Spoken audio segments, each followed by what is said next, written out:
মানুষ যে আছে, আমরা তো সারা বাংলাদেশে নামাজ পড়ি, এরকম বিভিন্ন দলের লোক দেখি আমরা নামাজের সামনে দাঁড়াইছে, ওদিক দিয়ে ফাঁকা টান দিয়া ধরা যায়। আরে বিক্রি ভাই, এরকম তো কিছু বান্দা দেখছি যারা নামাজ পড়ে ওযু ছাড়া।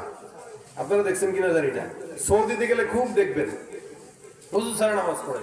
একবার মসজিদে হারামে বসে রয়েছি, মাগরিবের পর থেকে নিয়ে এশা পর্যন্ত সময়টা মানুষ সাধারণত একসাথে নামাজ পড়ে আসে। তো মাগরিব পড়ে মনে করেন নামাজ পড়ে কোরআন তেলাওয়াতে বসছি, আমার পাশে এক লোক দিব্যি নাকে তেল দিয়ে ঘুমাই দিচ্ছে, নাক ডাকতেছে, মনে করেন আজান দিছে, আকামত দিছে, আল্লাহর বান্দা লাফ দিয়া দাঁড়ায় নামাজে দাঁড়ায় গেছে। এখন নামাজের পর আমি তারা জিজ্ঞাসা, আমি আগে দেখতেছিলাম যে আসলে কোন দেশের লোক, এদের ব্রাইটিশ লোক থাকে, আন্দাজে তার কথা বললে বুঝবে না। তাই আমি বোঝার চেষ্টা করতেছি এটা কোন দেশের। পরে চিন্তা করলাম বোঝা যায় না চেহারা সুরাতে, যদি কোনো বেল টেল থাকে বাংলাদেশের লেখা থাকে তাও তো বোঝা যাবে কোন দেশের। আমি সালাম দিয়ে করলাম মিনাই না, কয় কি? আমি ভাবলাম যে আরবি মানুষ বেশি থাকে তো আন্দাজে একটু আরবিটা দিয়ে কই দিয়ে পারে কিনা, তা আরবি হইলে তো বুঝবে, নাহলে তো বুঝবে না। আর আমি কইলাম মিনাই না, কয় কি? আমি কই ও কাকু, আপনি যে বাঙালি না, আরবি তো বোঝাই যায় না, তা আপনি কোন দেশের গো, বাড়ি কোন জায়গায়? ও কাকা আমার বাড়ি উত্তরবঙ্গ, ওই কি বলে এই কলকাতা, মানে ওটা কি বঙ্গ বলে? পশ্চিমবঙ্গ। পশ্চিমবঙ্গ, আচ্ছা। তা কাকা আপনি যে নামাজ পড়লেন কোনো ওযু টুজু ছাড়া, আপনি তো ঘুমাইছেন এখানে। ও কাকু আপনি জানেন না, তাহলে এই মসজিদুল হারামে ঘুমলেও ওযু লাগে না। দেখছেন ওযু এখানে ঘুমাইলে কি হয় না? ভাঙে না, তার মানে ওযু করাও লাগে না। খুব মাশাআল্লাহ, তাহলে তো একটা ভালোই একটা ফতোয়া পেলাম। আজ থেকে তো ঘুমাবো দেদারছে, ওযু করা লাগবে না, এমনি নামাজ পড়া লাগবে। খুব মজা। তাই এই লোকটা জানে কি ওযু লাগে না, পরে তারা বুঝাইলাম। সে যুক্তি দিছে কি জানেন? যুক্তি দিতেছে ওই যে দেখেন না কত আরবিরা আছে, এরা দিব্যি ঘুমায়, ওযু করে না, ওযু ছাড়া পড়ে, এই যুক্তি দিতেছে। কত মূর্খ জাহেল হইলে আমাদের মানুষ এটা জানে না যে নামাজের জন্য ওযু শর্ত। এবং রাসূল সাল্লাল্লাহু আলাইহি ওয়াসাল্লাম বলেন কেউ যদি ওযু করে তো ওযুর এই মুখ যখন ধোয় তো মুখমণ্ডলের সমস্ত গুনাহ আল্লাহ পাক ওযুর পানির মাধ্যমে দূর করে দেন। সুবহানাল্লাহ। হাত দিয়ে যখন ধোন, হাতের এখান থেকে যত গুনাহ আছে আঙ্গুল দিয়ে বের হয়ে যায়। শুধু তাই না, ইমাম আযম আবু হানিফা রাহমাতুল্লাহ আলাইহি এই গুনাহগুলো ঝরে যেতে নিজের চোখে দেখতেন। সুবহানাল্লাহ। ইমাম আযম আবু হানিফা তাবেঈ ছিলেন। তা কোনো গুনাহগার যদি আসতো চুরি টুরি করে, মনে করেন একদল একবার একটা লোক আসছে চুরি করে ওযু করতেছে মসজিদে, ইমাম আযম আবু হানিফা কয় এই কোন জায়গা থেকে কি চুরি করছস রে? কি বলেন? আমি চোর, আমাদের কেমনে আপনি কথাটা বললেন? তুই মিথ্যা বলিস না, তুই ওযু করছস, তোর ওযুর পানির সাথে আমি চুরির গুনাহ ঝরে যেতে নিজের চোখে দেখছি। এটা হলো ইমাম আযম আবু হানিফা। উনি চোখের গুনাহগুলোকে ঝরে যেতে দেখতেন। রাসূল বলেন কেউ ওযু করলো তো মুখমণ্ডল ধৌত করার সাথে সাথে মুখের গুনাহ ঝরে যায়, চোখের গুনাহ ঝরে যায়, হাতের গুনাহ ঝরে যায়, এমনকি পায়ের গুনাহ ঝরে যায়। তো বান্দা যখন ওযু করে পরিপূর্ণ ইখলাসের সাথে, আল্লাহ পাক তাকে একদম গুনাহ মুক্ত বানায় দেয়। সুবহানাল্লাহ। এটা ওযু লাগে না। এই হলো হাল। এই জন্য নামাজের ভিতরে খবরদার, এদিকে তাকানো সেদিকে তাকানো, মাছি মরা, মশা মারা, জুতার পাহারা দেওয়া, মোবাইল পাহারা দেওয়া, এই সমস্ত নামাজ দিয়া কোনোদিন আল্লাহর জান্নাতের দরজা খোলা যাবে না। এই কারণে মুসলমান নবী করিম সাল্লাল্লাহু আলাইহি ওয়াসাল্লাম বলেন নামাজ পড়তে এমনি পড়ো। সাহাবা আজমাইনদের নামাজ ছিল জান্নাতের নামাজ। এক একজন সাহাবী নামাজ পড়তেন, নামাজের ভিতরে আল্লাহ পাক রব্বুল আলামিনের সঙ্গে কথা বলতেন। নামাজটা এমন একটা ইবাদত যে ইবাদতের মাধ্যমে আল্লাহর সঙ্গে বান্দার কথা হয়। খুব বুঝবেন, আল্লাহ পাক রব্বুল আলামিন মুসা পয়গম্বরকে ডাক দিয়া কয় মুসা তোমার সঙ্গে আমি আল্লাহ পাক রব্বুল আলামিন কথা বলি সরাসরি, তবে সরাসরি কথা বললেও আল্লাহ পাক রব্বুল আলামিন নির্দিষ্ট সময়ে কথা বলি। প্রত্যেক সপ্তাহে একটা নির্দিষ্ট সময় আছে, ওই সময়টা করে আল্লাহ পাক মুসা পয়গম্বরের সঙ্গে কথা বলেন। যার কারণে মুসা নবীর নাম হলো কাল্লামাল্লাহু মুসা তাকলিমা। মুসা নবীকে নামের পরে কালিমুল্লাহ শব্দটা আছে না নাই? আছে। মুসা নবী আল্লাহর সঙ্গে বেশি বেশি কথা বলতেন, এই কারণে কালিমুল্লাহ। আমার আল্লাহ ডাক দিয়া কয় মুসা জমিনের মধ্যে আমি আল্লাহ তুমি মুসার সঙ্গে কথা বলি, কিন্তু তোমার সঙ্গে আমি আল্লাহ কথা বললেও, সরাসরি কথা বললেও তোমার সঙ্গে নির্দিষ্ট সময় আমি আল্লাহ পাক রব্বুল আলামিন কথা বলি, কিন্তু এমন একদল বান্দা আসবে যাদের সঙ্গে আমি আল্লাহ নির্দিষ্ট সময় নয়, বান্দার যখন মন চাইবে আমি আল্লাহর দরবারে বান্দা কোন প্রকার পর্দা ছাড়া সরাসরি কথা বলবে। ভাইরা আমার, আল্লাহর নবী মুসা পয়গম্বর ডাক দিয়ে বলে, মালিক ওই বান্দারা কারা, আমাকেও তাদের অন্তর্ভুক্ত করো, আমি যেন তোমার সঙ্গে সব সময় যখন মন চায় তখন কথা বলতে পারি। আল্লাহ পাক রব্বুল আলামিন মুসা পয়গম্বরকে ডাক দিয়ে কয়, আখিরি জামানার উম্মত আসবে যারা জমিনের মধ্যে পয়গম্বর মুহাম্মদুর রাসূলুল্লাহ সাল্লাল্লাহু আলাইহি সাল্লামের উম্মত হবে, আমি আল্লাহ পাক ওই বান্দাদেরকে এত দামি বানাবো, বান্দার নামাজে যখন দাঁড়ায় দাঁড়ায় পড়বে আলহামদুলিল্লাহি রাব্বিল আলামিন, আমি আল্লাহ নামাজের মধ্যে বান্দার জবাব দিয়া বলবো হামিদানি রব্বি। আল্লাহু আকবার, আল্লাহু আকবার। জবাব দিবেন কে? আল্লাহ। কে দিবেন? বান্দা একটা করে পড়বে, সামনের দিকে আগাবে, আমার আল্লাহ ডাক দেয়া বলে বান্দা এক একটা আয়াত করে সামনে আগাবে, আর আমি আল্লাহ বান্দার মাধ্যমে, আযানের মাধ্যমে, নামাজের মাধ্যমে, তেলাওয়াতের মাধ্যমে ওই বান্দার সঙ্গে আমি আল্লাহ সরাসরি কথা বলবো। আল্লাহ পাক রব্বুল আলামিন বান্দার সঙ্গে সরাসরি কথা বলবে নামাজের মাধ্যমে। শুধু তাই নয়, 5 বার প্রত্যেক দিন আমরা আল্লাহ পাকের দরবারে নামাজে দাঁড়াই। এটা 5 বার ছিল না, এটা 50 বার ছিল, 50 ওয়াক্ত ছিল। আল্লাহ নবী সাল্লাল্লাহু আলাইহি সাল্লাম একবার মেরাজে যে আল্লাহর কাছে বারবার ওযুহাত দিয়া অনুরোধ করে 5 ওয়াক্তের মধ্যে নিয়ে আসছেন। ছিল কয় ওয়াক্ত? কিন্তু এই মুসলমান আমার আল্লাহ পাক রব্বুল আলামিন কয়, রাসূল আপনি টেনশন নিয়েন না, যারা 5 ওয়াক্ত নামাজ কন্টিনিউ সুন্দর করে খুশুর সঙ্গে আদায় করবে, আমি আল্লাহ তাদেরকে 50 ওয়াক্ত নামাজের সওয়াব দান করে দিব। আমার আল্লাহ পাক রব্বুল আলামিন বান্দাকে 50 ওয়াক্তের সওয়াব দিয়ে দিবেন, পড়বে 5 ওয়াক্ত। এই কারণে মুসলমান এই নামাজ কেন্দ্রিক যত কিছু আছে আল্লাহ পাক দামি বানায় দিয়েছেন, কারণ বান্দাকে আল্লাহ বলেন ওয়াসজুদ ওয়াকতারিব, যত বেশি সিজদা দিবা তত আমি আল্লাহর নিকটবর্তী হইবা। বান্দা একমাত্র ইবাদত, যে ইবাদতটা নামাজের মাধ্যমে আল্লাহর নিকটবর্তী হয়, এই জন্য আল্লাহ 5 বার প্রতিদিন আপনাকে আমাকে নামাজের আযানের মাধ্যমে ডাক দেয়।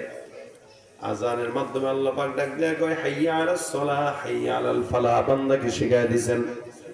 আমাদের জন্য 5 বার আল্লাহ পাক আযানের জবাব দিয়ে, আমাদের আযান দিয়ে আমাদেরকে ডাক দেয়। মসজিদ থেকে মুয়াজ্জিন বারবার দৈনন্দিন 5 বার আমাদেরকে ডাক দেয়। এরপরও সমাজের অধিকাংশ মানুষ দোকানপাট খোলা রাখে, সময় মতো মসজিদে যায়ও না। নামাজের দাওয়াত দিলে একদল আরেক দলকে কয় তোর নামাজ তুই পড়, আমার টেনশন করিস না। নিজে পড়ে না, আবার কেউ দাওয়াত দিলেও তার মজা লাগে না। এরা নিজেরা মুসলমান দাবি করলে এরা মুসলমান হতে পারছে? হ্যাঁ, ওয়ামিনান নাসি মান ইয়াকুলু আমান্না বিল্লাহি ওয়া বিল ইয়াউমিল আখির ওয়া মা হুম বিমুমিনিন। মানুষের মধ্য থেকে এমন এক দল বাদনা থাকবে যারা নিজেরা নিজেদেরকে মুমিন দাবি করবে কিন্তু নামাজ পড়বে না। আমার আল্লাহ কয় এগুলা একটাও নামাজি না, একটাও মুমিন না, এগুলা সব হলো মুনাফিক, সব হলো ভণ্ড বেঈমান। ঠিক কিনা? এ মুসলমান ভাইরা আমার, এই কারণে 5 ওয়াক্ত নামাজ জামাতের সঙ্গে আদায় করে, এটা আল্লাহ পাকের আদেশ। নামাজ পড়বা বেশি বেশি, যত বেশি সিজদা দিবা তত আল্লাহর নিকটবর্তী হইবা। আল্লাহ পাক ডাক দিয়া বলেন সীমাহুম ফি ওয়াজুহিহিম মিন আসারিস সুজুদ। একটা মানুষ নিজেকে নামাজি দাবি করলেই নামাজি হয় না। বান্দার চেহারার দিকে তাকাই নেই বোঝা যায় কে নামাজি কে বেনামাজি। আমাদের দেশে এত বছর যারা ক্ষমতায় ছিল, এরা আমাদের স্টেজগুলোতে উঠে উঠে বলতো যে ভাই আমি কিন্তু 80 রাকাত তাহাজ্জুদ পড়ি। দেখছেন নি আপনারা? কয় রাকাত পড়েন? 80 রাকাত তাহাজ্জুদ পড়েন। এবং আবার এটাও বলতেন আমাদের সাবেক প্রধানমন্ত্রী যে আমি ঘুম থেকে উঠে যায় নামাজ আর তাসবিহ খুঁজি। এদিক দিয়ে যায় নামাজও খুঁজে, ওদিক দিয়ে আলেমদেরকেও খুঁজে। কথা বুঝেন নাই? তাহলে যে যায় নামাজ খুঁজে সে কি ইসলামকে ছোট করতে পারে? যে নামাজ যায় নামাজ খুঁজে, নামাজ পড়ে, তাহাজ্জুদ পড়ে, সে কি রাতের আধারে জনগণের হক নষ্ট করতে পারে? সুতরাং যে নামাজ পড়ে সে গুনাহ করতে পারে না, যে গুনাহ করে সে তার নামাজ হয় না।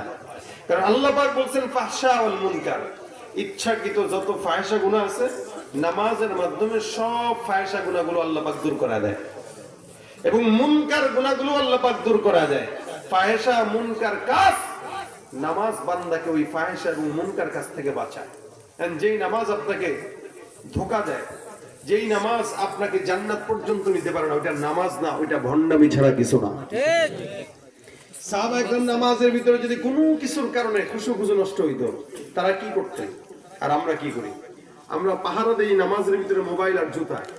আর সাহাবায়ে কেরাম কত বড় সম্পদ হোক, ওই সম্পদ যদি তার নামাজের কোনো খুশু এক বিন্দু নষ্ট করছে, ওই সম্পদ আর তারা রাখতেন না, এই সম্পদ বিলায় দিতেন।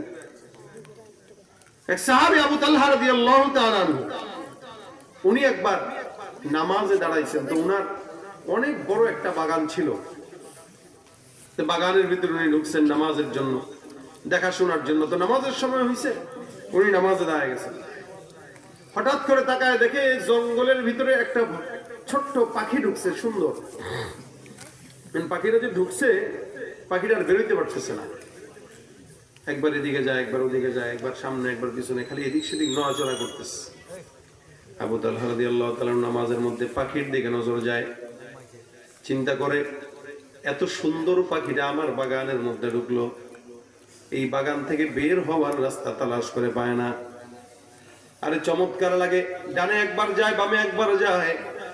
নামাজটা শেষ হয়ে গেল। নামাজ শেষ করার পর উনি পাখির দিকে তাকায় আছেন আর মনে মনে চিন্তা করতেছেন, মালিক, আমি নামাজের মধ্যে দাঁড়ায় দাঁড়ায় যে পাখিটার তামাশা দেখলাম, এই জঙ্গল যদি না থাকতো, বাগান যদি না থাকতো, পাখিটা আসতো না।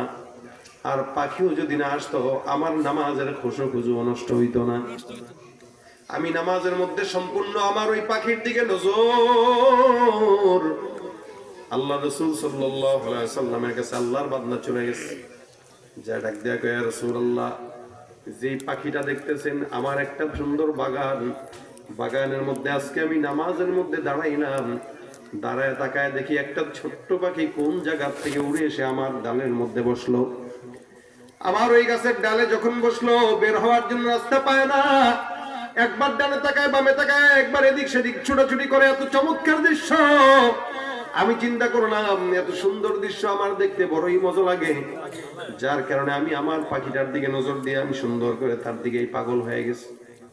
নামাজের পরে আমার মনে হলো, যে পাখিটার কারণে আমার নামাজের মধ্যে খুশু নষ্ট হয়েছে, এই পাখিটা তো আর রাখার কোনো যুক্তিকতা আসে না, এবং ওই বাগানটাও রাখার যুক্তিকতা আসে না। ইয়া রাসূলুল্লাহ, যেই বাগানের কারণে পাখি ঢুকলো, পাখির কারণে আমার নামাজ নষ্ট হইল, এরকম বাগান আমার দরকার নাই। আল্লাহ রাসূল, দয়া করে মেহেরবানি করে এই বাগানটাকে আমি আপনার জন্য আল্লাহর রাস্তায় লিখে দিলাম, যাতে করে যেই বাগানের কারণে আমার নামাজ নষ্ট হয়েছে, এরকম বাগান আমি আবু তালহার দরকার নাই। সুবহানাল্লাহ, আস্তে কইলেন সুবহানাল্লাহ। আমরা কি নামাজের জন্য দোকান ছাড়তে পারি? না, আমরা নামাজের জন্য দোকান ছাড়তে পারি না, বরং দোকানের জন্য নামাজ ছাড়তে পারি। এই জন্য তো অনেক বাসের পিছনে লেখা থাকে, নামাজকে বলো না কাজ আছে, কাজকে বলো আমার।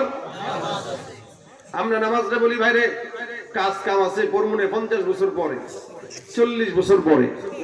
অথচ এই 40-50 বছর সে বাঁচবে, এটার কোনো গ্যারান্টি তার বাপ দাদা 14 গোষ্ঠী কেউ দিতে পারে নাই। এরপরও সে নামাজে যায়। যৌবনের নামাজটা আল্লাহ পাক রব্বুল আলামিনের হাবিব বলেন, 7 প্রকার বান্দাকে আল্লাহ পাক তার আরশের নিচে ছায়া দিবেন। এর ভিতরে এক প্রকার আছে ওয়াশাবুন নাশা ফি ইবাদাতিল্লাহি তাআলা, যারা যৌবন কালকে নামাজের মধ্যে কাটাবে, ইবাদতের মধ্যে কাটাবে, ওই সমস্ত যুবকদেরকে আমার আল্লাহ পাক রব্বুল আলামিন সুন্দর করে আল্লাহর আরশের নিচে ছায়া দিয়ে দিবেন। সুবহানাল্লাহ। শুধু তাই নয়, হাদিসে নবী বলেন, অকলবুহু মুআল্লাকুম বিল মাসাজিদ, ওই সমস্ত বান্দা যারা আল্লাহর আরশের নিচে ছায়া পাবে, তারা কারা? যাদের কলবটা ফজরের নামাজের পর জোহর পর্যন্ত, যাদের কলবটা মসজিদের মধ্যেই পড়ে থাকতো, অর্থাৎ এক ওয়াক্ত নামাজের পর আরেক ওয়াক্ত নামাজের জন্য মসজিদের দিকে মন ছুটে যেত। আল্লাহ নবী বলেন, এই মসজিদমুখী বান্দাকেও আমার আল্লাহ পাক রব্বুল আলামিন আল্লাহর আরশের নিচে ছায়া দিয়ে দিবেন। সুবহানাল্লাহ। এই কারণে ভাইরা আমার, এটা নামাজের মূল সময় হলো যৌবনকাল। বুড়া কালে তো একটা ওযু করার জন্য 3 বার পানি দেওয়া লাগে। একবার খুলি করছে, নাকে পানি দিছে, ফস করে আবার ছেড়ে দিছে, ওযু ভেঙে গেছে। আবার নাতিরে কয়, নাতি আমার আরেক বদনা পানি দে। নাতি কয়, ডাক দে, কাকা দাদা একটু আগেই না পানি দিলাম, ওযু ভাঙছে নাকি? বলে হ্যাঁ, ওযু ভেঙে গেছে। আবার পানি দিছে, আবার ওযু ভাঙছে। আবার পানি দেয়, আবার উজু ভাঙে। এক ওয়াক্ত নামাজের জন্য 3 বার উজু করা লাগে। তার মানে বুড়াটা মুরব্বী হওয়ার কারণে সব ঢিলা হয়ে গেছে। মনে রাখবেন, যুবক যারা আছে তাদেরও একদিন ঢিলা হবে কি হবে না? প্রত্যেকটা মানুষ মুরব্বী হবে একদিন, আমাদেরও হালত তেমন হবে। কিন্তু তখন নামাজ পড়তে মন চাবে, কিন্তু মাজার ব্যথায় ঠিক মতো নামাজ আদায় করতে পারবে না। সেজদা দিলে উঠতে পারবে না, উঠলে বসতে পারবে না, শুইলে উঠতে পারে না, উঠলে শুইতে পারে না, এরকম হাল হয়। এই কারণে মুরব্বী বয়সের নামাজের চাইতে আল্লাহর দরবারে যৌবন বয়সের নামাজের দাম বেশি। এই মুসলমান এই কারণে নিয়ত করেন, প্রত্যেকটা বান্দা যখন নামাজ আদায় করবে, আল্লাহ পাক রব্বুল আলামিন হাবিব বলেন, কিয়ামতের ময়দানে বান্দার দানের হিসাব নেওয়া হবে। পরে বান্দার সমস্ত হিসাব পরে নেওয়া হলেও আমার আল্লাহ পাক বান্দার সর্বপ্রথম যে হিসাবটা নিবে সেটাই হলো নামাজের হিসাব। ঠিক কিনা? কিসের হিসাব নিবেন? আউয়ালু মা ইউহাসাবু বিহিল আবদু ইয়াউমাল কিয়ামাতিস সালাত। কিয়ামতের ময়দানে সর্বপ্রথম আল্লাহ পাক বান্দার নামাজের হিসাব। এই জন্য যুবক মুরব্বী সবার জন্য উচিত নামাজ এখন থেকে শুরু করা। কবে থেকে? এখন থেকে, কালকে থেকে নয়, এখন থেকে শুরু করা। কোন বান্দা যদি দৈনিক 5 বার নামাজ আদায় করে, রাসূল বলেন এই বান্দার গায়ের মধ্যে কোনো গুনাহ থাকতে পারে না। উদাহরণ দিয়ে বলেন রাসূল, তোমাদের গায়ে কারো বাড়ির সামনে যদি পুষ্করিণী থাকে, আর ওই পুষ্করিণীর মধ্যে যদি তোমরা 5 বার গোসল করো, ওই বান্দার গায়ের মধ্যে ময়লা থাকতে পারবে না। যেরকম ঠিক তেমনি ভাবে কোন বান্দা দৈনিক 5 বার যদি নামাজ আদায় করে, ওই বান্দার গায়ের মধ্যেও কোনোদিন গুনাহের ময়লা থাকতে পারবে না। এই জন্য মুসলমান নবীর উম্মত যারা এখানে আছি, এখন থেকেই নিয়ত করব, দৈনিক 5 বার আমার মাওলার সামনে দাঁড়ায় আল্লাহর সঙ্গে কথা বলবো। নামাজে কার সঙ্গে কথা হয়? আল্লাহর সাথে। 5 ওয়াক্ত নামাজ পড়ে। আমাদের অনেক ভাইরা আছে যারা খালি 3 ওয়াক্ত পড়ে, এশাও পড়ে না, ফজরও পড়ে না। এটা হলো মুনাফিকের আলামত। কিসের আলামত? নামাজ না পড়া বেঈমানের আলামত, আর ফজর আর এশা না পড়া মুনাফিকের আলামত। এই কারণে ফজরের নামাজের যারা পড়েন দেখবেন, ফজরের নামাজের সময় মসজিদ থেকে যখন বের হন, তখন এলাকার আবহাওয়া একদম পুত পবিত্র থাকে। ফজরের সময়টা একদম ক্লিন থাকে, পরিচ্ছন্ন থাকে। কেন জানেন? ফজরের সময় কোনো মুনাফিকের নিঃশ্বাস জমিনে থাকে না, সব মুনাফিকরা ঘুমায়। রাসূল বলেন, মুনাফিক যারা, এরা ফজরও পড়ে না, এশাও পড়ে না। এই কারণে 5 ওয়াক্ত নামাজ পড়বে। আমাদের ছেলেরা রাত পর্যন্ত বিভিন্ন অন্যায় কাজ করে, গুনাহের কাজ করে, মোবাইল চালায়, হ্যান করে, তেন করে, কিন্তু ফজরের সময় উঠলেই, ফজরের নামাজের সময় আসার 5 মিনিট আগে থেকেই শয়তান তারে টিপ টিপ দিয়া ঘুম পাড়ায় দেয়। কি যুগ আসলো! নামাজকে নামাজ গুরুত্বই দেয় না। এই কারণে প্রত্যেকটা যুবক নিয়ত করেন, মসজিদ পাকা হইলে চলবে না, মুসল্লি পাকা হওয়া লাগবে। কথা বলেন ঠিক কিনা? মুসল্লি কি হওয়া লাগবে? পাকা হওয়া লাগবে। প্রত্যেকটা মানুষকে বলতেছে, মুসল্লি পাকা হন, মুসল্লি পাকা হন। 5 ওয়াক্ত নামাজ জামাতের সঙ্গে আদায় করে পড়লে আল্লাহ পাক রব্বুল আলামিন ইনশাআল্লাহ জিন্দেগিতে এমন বরকত দিবেন, কোনোদিন কল্পনা করতে পারবেন না। নামাজ বান্দার বরকত দেয়। যে ঘরে বেনামাজি আছে ওই ঘরে বরকত হয় না, বেনামাজির ঘরে কোনোদিন বরকত হয় না। এই জন্য যখন সময় হয় আল্লাহর সঙ্গে কথা বলা। কেমনে বলবেন? আমরা আমাদের এলাকার নেতা, চেয়ারম্যান, মেম্বারদের সঙ্গে যখন দেখা করতে যাই, সেজে গুজে সুন্দরভাবে পরিচ্ছন্ন হয়ে তারপরে যাই, কিন্তু আল্লাহর সামনে যখন দাঁড়াই টুপি ছাড়া দাঁড়ায় যাই। আল্লাহর সামনে যখন দাঁড়াই সিগারেটটা ছেড়ে তারপরে নামাজে দাঁড়াই। আল্লাহর সামনে যখন দাঁড়াই গুনাহের বোঝা মাথায় নিয়ে দাঁড়াই। আল্লাহর সামনে যখন দাঁড়াই কোনো মতে শরীরের ভিতর কাপড় চোপড় না থাকে, একটা গেঞ্জি আর লুঙ্গি দিয়া, একটা ধার করা টুপি নিয়ে পড়ে দাঁড়ায় যায়। অথচ উচিত ছিল আল্লাহ পাকের সামনে সবচাইতে সুন্দরভাবে দাঁড়ানো। কারণ আমি দুনিয়ার কোনো মানুষের সামনে না, কার সামনে? আসমানের মালিকের সামনে দাঁড়াইতেছি, আল্লাহর সাথে কথা বলতে দাঁড়াইতেছি। আল্লাহু আকবার! কত সম্মানিত আমাদের। এই জন্য আল্লাহ পাক রব্বুল আলামিন যেহেতু সম্মানিত করেছেন, ঈমানের পরে সর্বপ্রথম কাজ নামাজ। আল্লাহ পাক যেন এই নামাজটা আমাদেরকে 5 ওয়াক্ত পড়ার তৌফিক দান করেন। নিয়ত করেন কারা কারা পড়বেন আজকে থেকে 5 ওয়াক্ত নামাজ। আল্লাহ আমাদেরকে কবুল করে, বলেন আমিন। আলোচনা অনেক শুনেন, অনেক শুনবেন, কিন্তু আলোচনা আমরা শুনি ঠিক, মানি না, আমলও করি না। এখানে যতগুলো মানুষ আসছেন প্রত্যেকে যদি নিয়ত করেন আমি নিজে পড়বো, ঘরে পড়াবো, সবাইকে পড়াবো, এই নিয়ত যদি কেউ করেন, ইনশাআল্লাহ আল্লাহ পাক আপনাদের জিন্দেগিতে বরকত দিবে, আমাদেরকেও বরকত দিবে ইনশাআল্লাহ। এই জন্য 5 ওয়াক্ত নামাজ সকলেই